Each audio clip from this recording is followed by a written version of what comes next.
एक खिलौना तक नहीं खरीद सकती थीं, मगर अल्लाह ने चांद को हुक्म दे दिया, ऐ चांद, तू मेरे महबूब के लिए खिलौना बन जा और उसे खेला, उसे रोने मत देना। हुजूर सल्लल्लाहु अलैहि वसल्लम की जिस दिन पैदाइश हुई, उस दिन दुनिया में जितने भी बुत थे सब जमीन पर मुंह के बल गिर पड़े। ईरान के बादशाह के दरबार में एक आग थी जो 1000 साल से लगातार जल रही थी।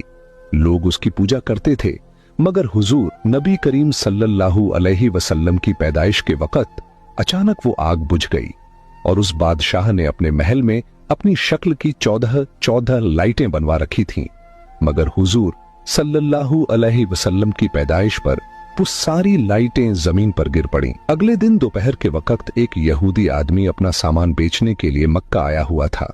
वो यहूदी आसमान की तरफ देख रहा था और उसे सारी निशानियां नजर आने लगीं जो आखिरी नबी की पैदाइश की खबर देती थीं। उसने मक्का वालों से पूछा, आज किसी के यहाँ बच्चा पैदा हुआ है?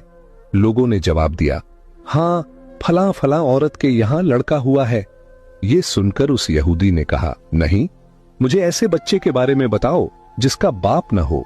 तो लोगों ने बताया, हाँ, अब्दुल मुत्तलिब का पोता पैदा हुआ है, उसके बाप अब्दुल्लाह कुछ महीने पहले ही इंतकाल कर चुके हैं। ये सुनकर यहूदी बोला, मुझे उस बच्चे को दिखाओ, मैं उसे अपनी आंखों से देखना चाहता हूँ। फिर वो यहूदी हजरत आमिना रजी अल्लाह ताला अन्हा के घर पहुंचा। उसने हुजूर सल्लल्लाहु अलैहि वसल्लम को अपनी गोद में लिया। फिर अचानक उसने बच्चे को पलटकर देखा और हुजूर नबी करीम सल्लल्लाहु अलैहि वसल्लम की पीठ की तरफ निगाह डाली। बस उसकी चीखें निकल गईं, क्योंकि हुजूर नबी करीम सल्लल्लाहु अलैहि वसल्लम की पीठ पर नबूवत की मुहर लगी हुई थी।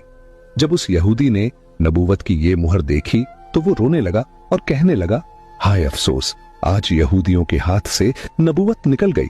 यही अल्लाह का आखिरी रसूल है। मक्का के लोग जो पहले से ही हजरत अब्दुल मुत्तलिब से मन में जलन रखते थे, ये देखकर और भी हैरान रह गए कि जो काहिन आता है वो इन्हीं के दरवाजे पर आता है, जो राहिब आता है वही इन्हें खुशखबरी सुनाता है, और जो भी आता है इनके ही बारे में पेशीन गोई करके चला जाता है। लोगों के दिलों में जनाब अब्दुल मुत्तलिब और इस बच्चे के लिए हसद की आग भड़कने लगी। मक्का की सरजमीन पर सैकड़ों बच्चे पैदा हुए, मगर किसी के बारे में ऐसी बातें कभी न सुनी गईं। ये हसद जो पैदाइश के पहले लम्हे से शुरू हुआ, आगे चलकर मजहबी दुश्मनी में बदलने वाला था। यहूदी आलिम फिर पुकार उठा, मैंने इस बच्चे को पहचान लिया है, मैं इसी की तलाश में मक्का आया था। जनाब अब्दुल मुत्तलिब जो दीन इब्राहिमी पर कायम थे और कई राजों से वाकिफ थे, ये सुनकर फौरन बच्चे को वापस